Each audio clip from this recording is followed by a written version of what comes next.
Hi everyone, Walden on Wheels, part 2 of chapter 4, I think. Chapter 2, sorry, chapter 2.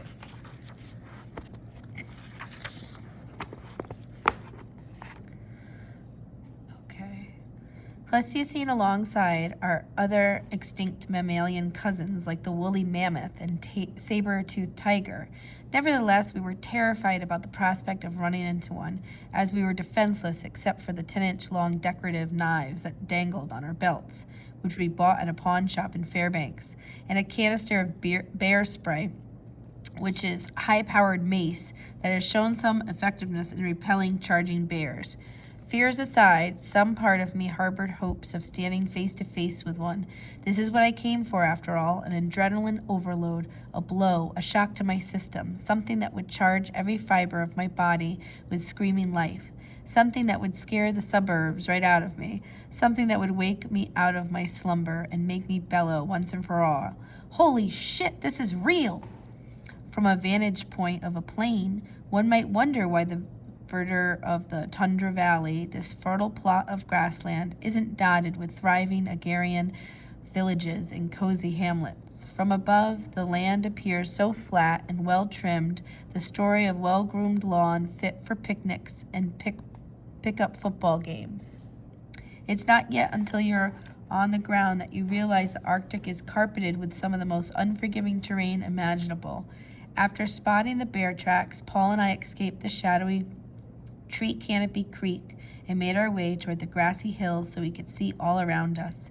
En route, we trudged through mud-bottomed swamps, through dense jungle-like thickets of dwarf willow and alder, across spongy sphagnum moss, and over fields of tussocks, which were easily the worst of our hiking obstacles. Tussocks, or nature herpes, as I'd like to call them, are round, furry clumps of sedge that look like hairy green basketballs and are almost impossible to walk through without twisting an ankle or cursing maniacally. Paul was so slowed by the tussocks that he couldn't keep up with me. Not that I was managing them much better. Eventually, we lost sight of each other. "Paul, Paul," I shouted. I didn't hear him shout back, so I retraced my steps and found him sitting on the tundras, rubbing his feet and moaning about blisters. The terrain was unyielding, unmerciful, impossible. My one recurring thought, people actually do this for fun? Seeing Paul hurt was actually somewhat relieving because his injury now gave us good excuse to quit and go home. This was more or less what I expected. I figured nature was all about blood, sweat, and tears. It was about hard lessons its travelers learned, as they did in Jack London's novels. While I admire the works of a great American nature lover, John Muir, and later Henry David Thoreau, I never really understood their glorification of nature. Thoreau saw the world in veins of a maple leaf, and Muir, it seemed, could find God in a mouse turd. Nature to them was transcendent beauty, divinity. To me, nature is more like a football field or hockey rink in which games are won and lost. Yet, at the same time, I fantasized about experiencing nature the way they did.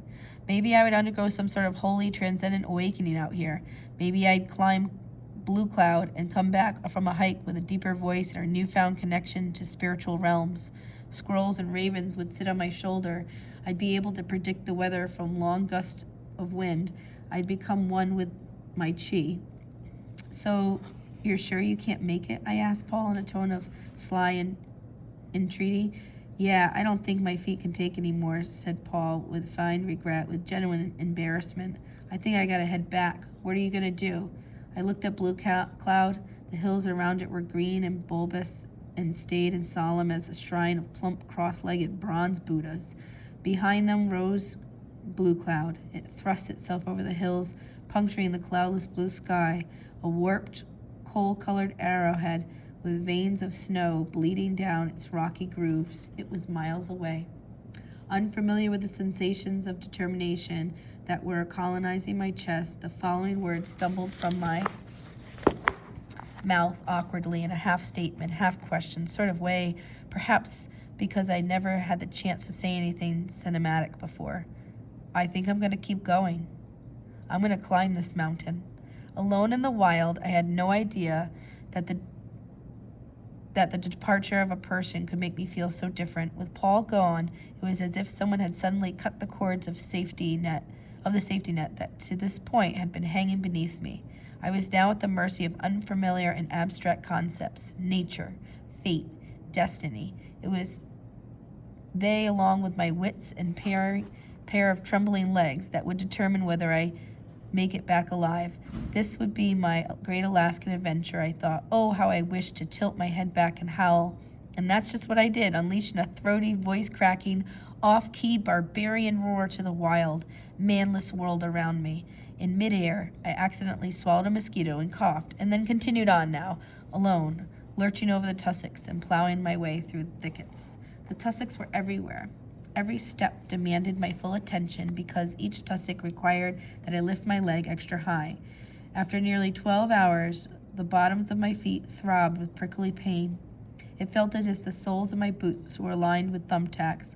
I hankered for a rest, but I was forbidden from slacking my gait because mosquitoes, thousands of them, would cling to my skin in swarms if I paused for even a moment.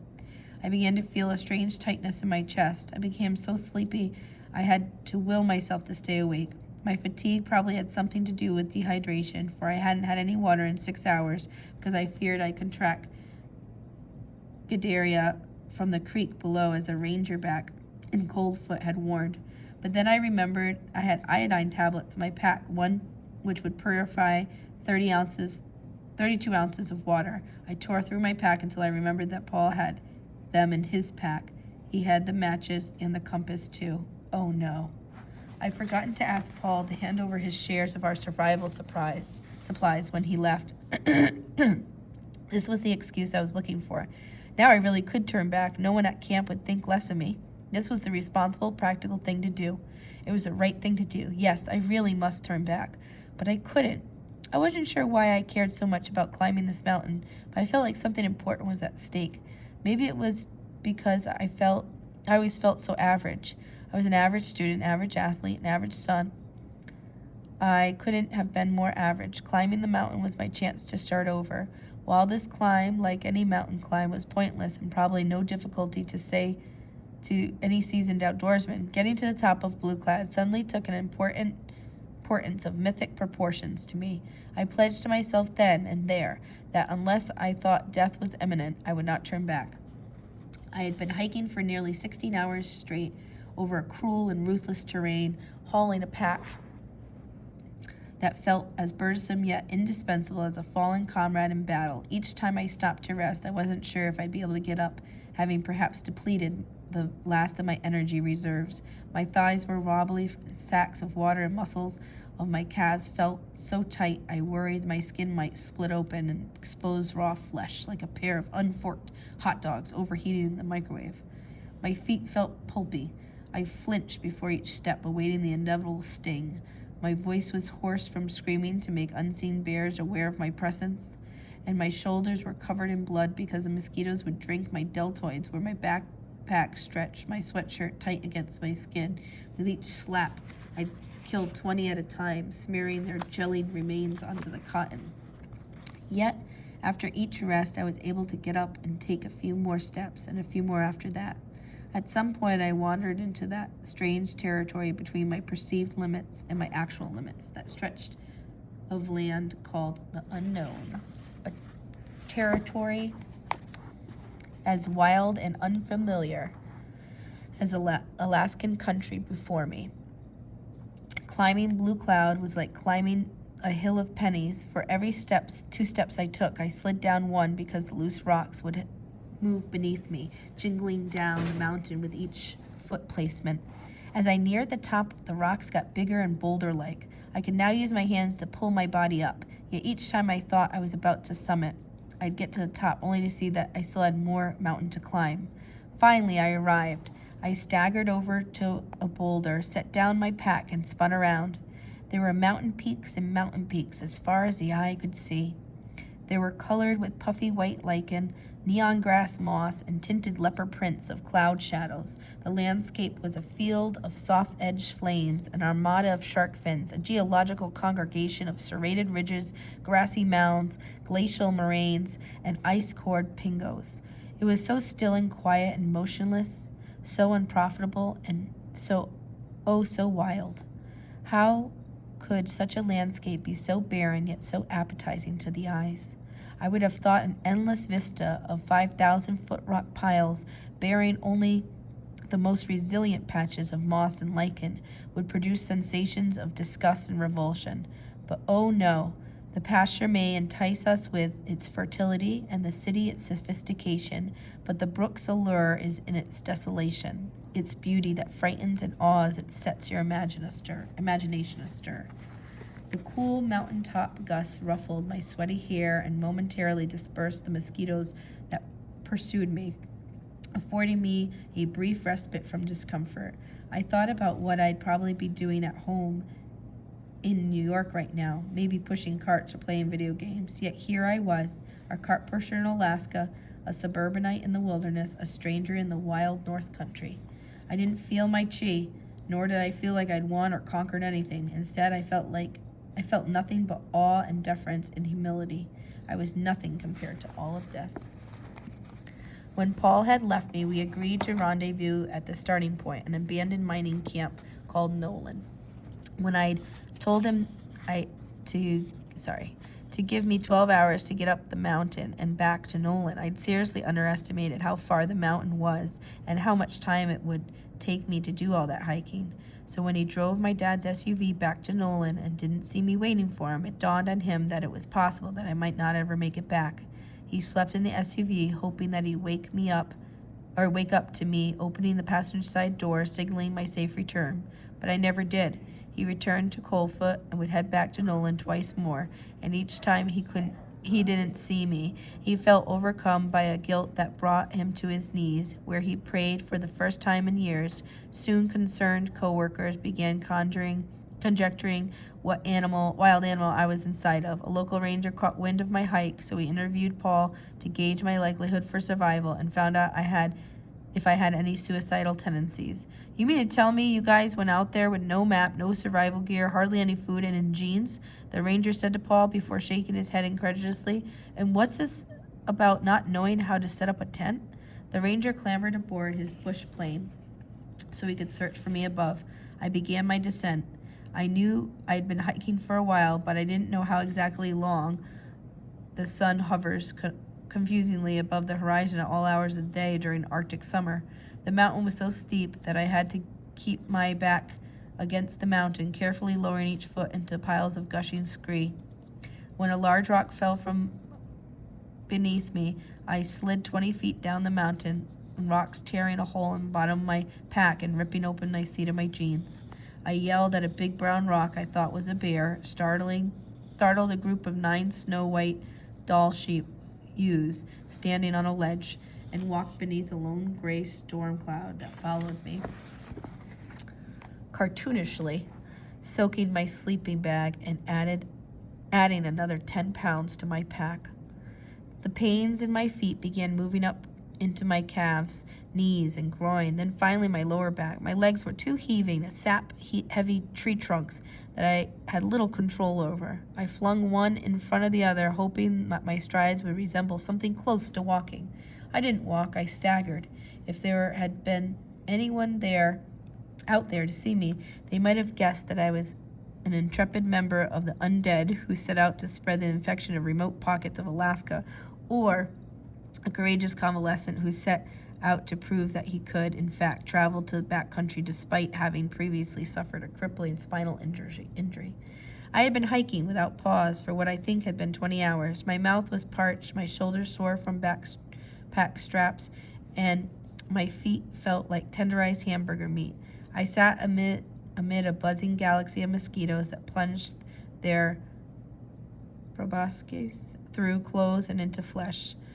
Not sure if I pronounced that right. I slapped body parts, arms, shoulders, necks, and buttocks furiously and indiscriminately, performing a sort of demented dance, a madman's Macarena.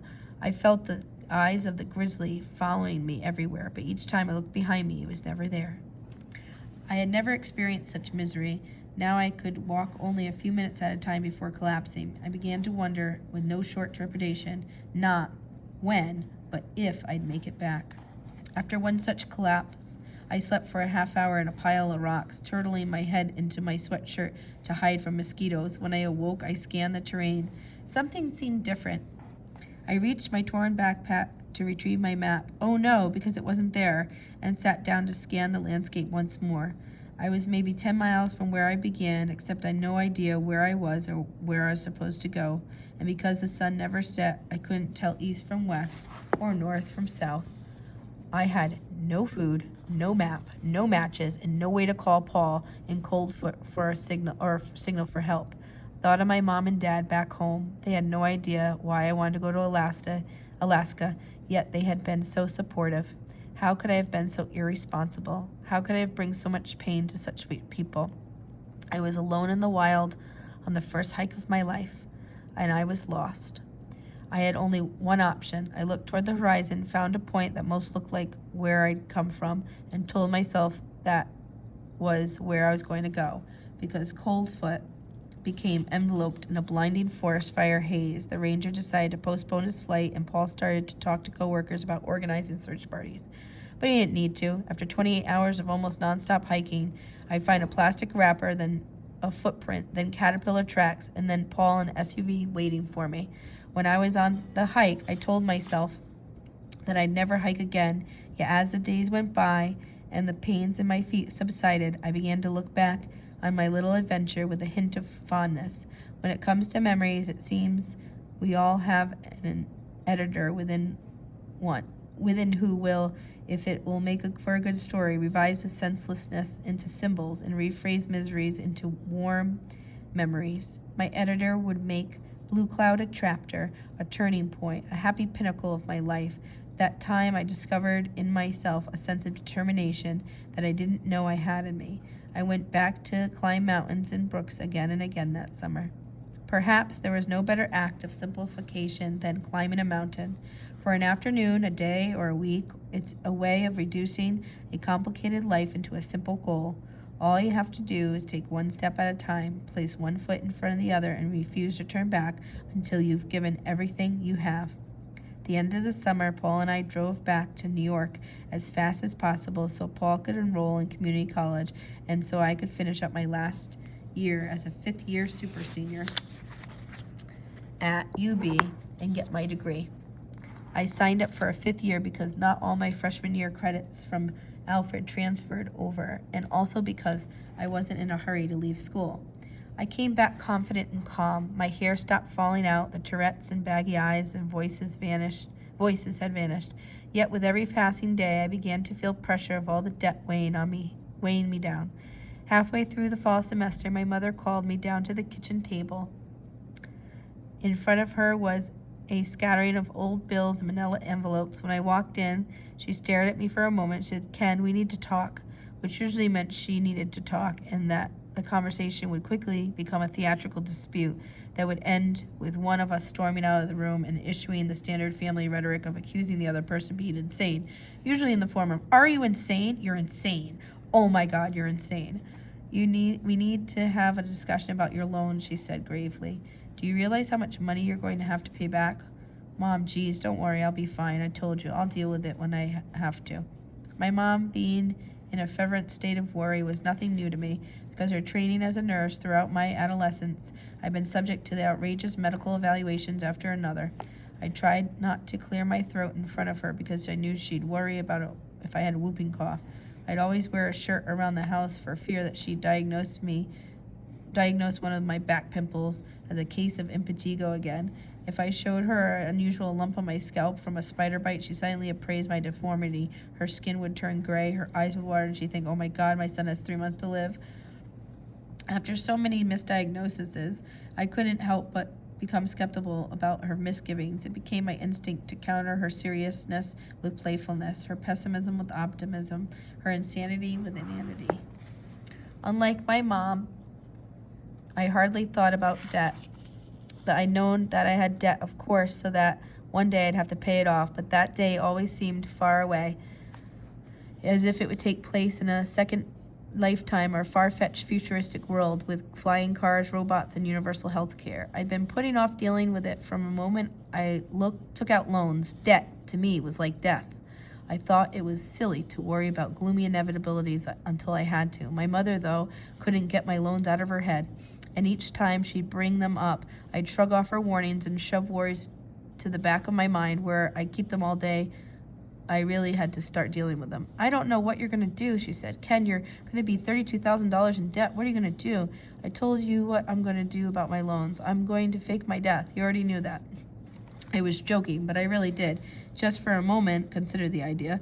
I thought if I yanked out a few teeth, scattered them in the car, and burned into the crisp before shoving it to Lake Ontario, then maybe the loan collectors would take me for dead. Without identity, I have no choice but to melt into undocumented, under-the-table America, perhaps landscaping alongside Mexican itinerants, or living on second floor of a dingy pizzeria. Or maybe I could just skip the country and leave my debt behind me.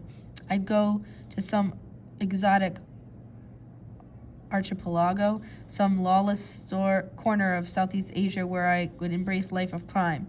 I'd start small over time. Unfortunately, my mother had co-signed loans with me, which meant I burdened of paying them off fall on her if I disappeared. Do you realize how much $32,000 is? Your mom asked. You have 2 loans. Interest rates are 4.75%. If you don't make your payments, the interest will keep rising and rising until you go to debt. Do you know what that means? God, Mom, I'll be all right, I said. You're acting crazy again. I told you not to worry about it. I can't help but worry about it, she cried. What are you going to do? Really, Ken? What are you going to do? Suddenly, she put her head down on the table and wept. It was one of the few moments I see my mother cry. I looked in disbelief. What was I going to do? Really, Mom, please don't worry. I'll pay them off. Today I realized was the day I had to start dealing with my loans. My debt, I decided, would be the next mountain I tried to climb. It would be my blue cloud. It would be an adventure.